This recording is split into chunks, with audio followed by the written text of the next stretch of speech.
Hi, my dear friends. How are you today? Oh, myself, Dr. Nitin, and today we are going to start a theoretical session of electronics. अभी तक इस channel के अंदर हम लोगों ने gate, PSU, ESE और जितने भी कंपटीशन एग्जाम्स होते हैं उनके हमने लगभग 400 plus objectives free of cost में यहाँ पर देख लिए। और हम क्या करें, जो न्यूली कमर्स बच्चे होते हैं या जो फर्स्ट टाइम इलेक्ट्रॉनिक्स के अंदर आते हैं अपने पास में, तो इलेक्ट्रॉनिक्स के अंदर जब भी फर्स्ट टाइम कोई भी बच्चा एंटर करता है तो उसके लिए क्या होता है कि मतलब बेसिक्स ऑफ इलेक्ट्रॉनिक्स के बारे में बात करी जाती है। जब बेसिक्स ऑफ इलेक्ट्रॉनिक्स के बारे में बात करी जाएगी अपने पास में, इसका मतलब क्या है कि क्या क्या उस अंदर हो सकता है उस इलेक्ट्रॉनिक्स के अंदर, उसके बारे में बात करते हैं अपने पास में, है ना। तो स्टार्ट करने से पहले सब्जेक्ट मेरी हमेशा से एक आदत रही है कि एक रोड मैप प्लॉट कर देते हैं अपने पास में, कि बच्चे को पता होना चाहिए कि मुझे पढ़ना क्या है, पढ़ना कहाँ से है और कैसे मेरे कंसेप्ट बनेंगे, ताकि वो मेरा यूनिवर्सिटी एग्जाम को तो फुलफिल करे, उसके साथ साथ में मैं किसी कंपनी के अंदर इंटरव्यू देने जाऊँ तब भी मेरा काम सेट हो जाए अपने पास में। हम बात कर रहे हैं अपने पास में आज नए सब्जेक्ट, जो फर्स्ट सब्जेक्ट हम लेके चल रहे हैं, जो थ्योरेटिकल सब्जेक्ट होगा, उस फर्स्ट सब्जेक्ट का नाम जो होगा अपने पास में बेसिक इलेक्ट्रॉनिक्स एंड इंस्ट्रूमेंटेशन। क्या बोल रहा हूं मैं? Basic electronics and instrumentation subject बात करता हूं। अब मैं क्या बात कर रहा हूं, बेसिक इलेक्ट्रॉनिक्स की अगर मैं बात कर रहा हूं अपने पास में, तो अगर मैं स्विच करता हूं बोर्ड की तरफ, तो वहां पर अगर मैं देखता हूं कि पहले तो मैं आपको एक वर्ड हमेशा से, मैं जब भी इलेक्ट्रॉनिक्स के अंदर कहीं भी, चाहे वो फाइनल ईयर हो, चाहे वो थर्ड ईयर हो, चाहे एमटेक हो या पीएचडी हो, तो मैं हमेशा से पूछता हूँ कि आपने एडमिशन कौन सी ब्रांच में लिया है।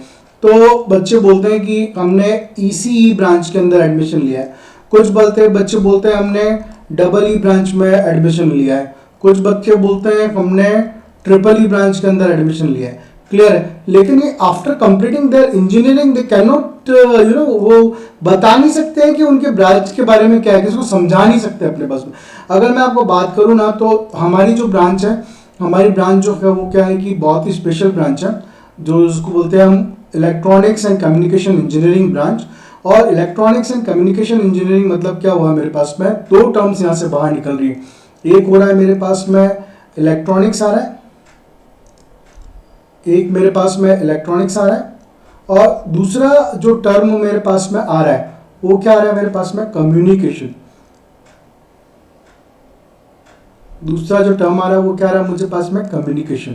और लास्ट में सबके जितने भी ई लग रहे हैं ना, वो बाय डिफॉल्ट में क्या हो गया अपने पास में, इंजीनियरिंग हो गया। तो यहाँ पर अगर बात करी जाए इलेक्ट्रॉनिक्स एंड कम्युनिकेशन इंजीनियरिंग में, तो इलेक्ट्रॉनिक्स का मतलब क्या हुआ अपने पास में, द वर्ड अपियर्स फ्रॉम कहाँ से आया मेरे पास में, इलेक्ट्रॉन्स है। और इलेक्ट्रॉन्स कहाँ से आए अपने पास में, इलेक्ट्रॉन्स जो आए वो कहाँ से आए, फिजिक्स से हमारे पास में इलेक्ट्रॉन्स आए। So the motion of electrons, चाहे वो ड्यू टू इलेक्ट्रिक फील्ड हो चाहे मैग्नेटिक फील्ड हो, उसके जो स्टडी है अपने पास में, वो जो ब्रांच है जो डील करता है अपने पास में, वो कौन सी ब्रांच हो गई अपने पास में, इलेक्ट्रॉनिक्स ब्रांच हो गई। नाउ कम्युनिकेशन, आप और मैं बहुत अच्छे फ्रेंड्स बन जाएंगे वेरी सुन, क्योंकि मैं आपको अब सोने नहीं दूंगा, क्योंकि मैं दिन में 2 या 3 बार मैं आपको क्या करूंगा, पॉपअप आपके पास में आएगा यूट्यूब के चैनल जितने भी सब्सक्राइबर्स हैं कि प्लीज जागो, क्योंकि आपने लाखों रुपए फीस के आप इन्वेस्ट कर रहे हो, तो लाखों को प्लीज करोड़ों में कन्वर्ट करने का टाइम आ गया अपने पास में। तो कंसेप्ट के लिए हम बहुत सारी बातें करते हुए चलेंगे अपने पास में। तो जब ये अपन बात कर रहे हैं, मेरी जो बात आपको समझ में आ रही है, वो बात जो समझ में आई वो किसके कॉरस्पॉन्डिंग हुई, कम्युनिकेशन के कॉरस्पॉन्डिंग हुई। मतलब मैं ये जो कम्युनिकेशन जो सिस्टम है हमारे पास में, ये कम्युनिकेशन सिस्टम के अंदर हमारे पास में क्या होता है कि अगर आपने 12th में देखा होगा तो आपने एम्पलीट्यूड मॉड्यूलेशन और फ्रीक्वेंसी मॉड्यूलेशन के बारे में बात करी होगी अपने पास में। तो फ्रीक्वेंसी मॉड्यूलेशन मतलब रेडियो जो सिग्नल जो आते हैं अपने पास में, जो रेडियो हम सुनते हैं, जैसे कि हम उदयपुर सिटी से बिलोंग करता हूं मैं, द लेक ऑफ सिटी, और वर्ल्ड की बेस्ट टूरिज्म सिटी में काउंट होता है ये अपने पास में। तो ये एफएम जो है अपने पास में, यहाँ पर हमारे पास में 92.7 एफएम चलता है हमारे पास में, मोस्टली कभी कभी 102 एफएम भी चल जाता है अपने पास में, कभी 95 एफएम चल जाता है, मतलब एक बैंड हो गया अपने पास में। तो ये क्या हुआ है, कम्युनिकेशन का एक पार्ट हो गया मेरे पास में। तो जब कम्युनिकेशन की बात करूंगा तो बहुत सारे कम्युनिकेशन के सब्जेक्ट आते हैं, जैसे एनालॉग कम्युनिकेशन होगा, जैसे मेरे पास में डिजिटल कम्युनिकेशन होंगे। क्लियर है, वो अपन बाद में डिटेल में करते हुए जाएंगे। पर हाल फिलहाल जो हम बात कर रहे हैं, जो नया सब्जेक्ट हम स्टार्ट करने जा रहे हैं, वो नया सब्जेक्ट जो है हमारे पास में, वो क्या सब्जेक्ट है अपने पास में, बेसिक इलेक्ट्रॉनिक्स एंड इंस्ट्रूमेंटेशंस हो गया आपके पास। अब बेसिक इलेक्ट्रॉनिक्स में अगर मैं बात करता हूं तो बेसिक इलेक्ट्रॉनिक्स में क्या होगा अपने पास में, बेसिक्स जब बात हो रही तो मतलब क्या होगा, इलेक्ट्रॉनिक के अंदर अपने पास में कुछ तो आएंगे क्या, इलेक्ट्रॉनिक कंपोनेंट्स, कुछ आएंगे अपने पास में डिवाइसेस। जब हम डिवाइसेस की बात करेंगे तो डिवाइसेस को हमने क्या करेंगे, वापस बाइफरकेट करेंगे। डिवाइसेस जो बाइफरकेट होगी वो होंगे अपने पास में एक्टिव और दूसरी जो होंगी वो मेरे पास में क्या होगी, पैसिव डिवाइसेस होंगी। इसका मतलब आपको कुछ आइडिया हो गया कि जब एक्टिव डिवाइसेस की बातें होंगी अपने पास में तो यहाँ हम कभी बीजेटी एफईटी और मॉसफेट वगैरह उनके बारे में बात करेंगे। जब पैसिव डिवाइसेस की बात होगी तो आप तुरंत से बोलेंगे अपने पास में, क्लास 12 में अपन ने देखा था 3 टाइप के अपने पास में पैसिव डिवाइसेस हैं। कौन कौन सी पैसिव डिवाइसेस हैं, रेजिस्टेंस जिसको आर से रिप्रेजेंट करते हैं, कैपेसिटर जिसको सी से रिप्रेजेंट करते हैं, और एल इंडक्टर होता है अपने पास में। तो इसका क्या करना पड़ेगा, अब मेरे को रोड मैप बनाना पड़ेगा। अब मेरे को क्या बनाना पड़ेगा, रोड मैप बनाना पड़ेगा। एक बात ध्यान रखिएगा कि आपकी इंजीनियरिंग में एक भी सब्जेक्ट में बैकलॉग नहीं आना चाहिए। अगर आपकी इंजीनियरिंग में किसी भी सब्जेक्ट में बैकलॉग आ गया तो आप मान के चलिए कि आप अच्छी कंपनीज में, अगर मैं इलेक्ट्रॉनिक्स की अच्छी कंपनी का नाम ले लूं तो कॉलकॉम अच्छी कंपनी है अपने पास में, सीमेंस हमारे पास में एक अच्छी कंपनी है, बॉश हमारे पास में एक अच्छी कंपनी है, कैडेंस हमारे पास में अच्छी कंपनी है, और नंबर्स ऑफ अच्छी कंपनीज है। वहां पर अगर कहीं भी बैक लग गया, बैक मतलब किसी पेपर में अगर आप फेल हो जाते हैं तो आपके लिए इंटरव्यू होने से पहले ही एक दरवाजे बंद हो जाते हैं।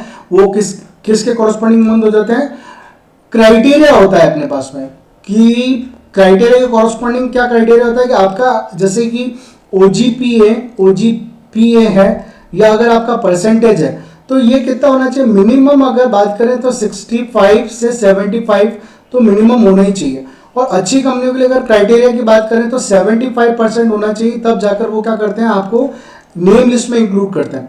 फिर उसके बाद में आपके पास में एक टेक्निकल राउंड होता है जो मैं क्लियर करवाता हूँ, गेट की प्रिपरेशन करवाता हूँ मैं इस चैनल के थ्रू। तो वहां पर मैं टेक्निकल राउंड क्लियर करवाता हूँ और उस टेक्निकल राउंड के कॉरस्पॉन्डिंग वो क्या करते हैं, कंपनी उसको फिर एचआर के थ्रू लेते हुए और अच्छे पैकेजेस के अंदर ज्वाइन करवा देते हैं अपने पास में। ठीक है, तो अपन बात करते हैं आगे नेक्स्ट कि यह अब जो अपने पास में जो इलेक्ट्रॉनिक्स, क्या लिखा था अपन ने, इलेक्ट्रॉनिक्स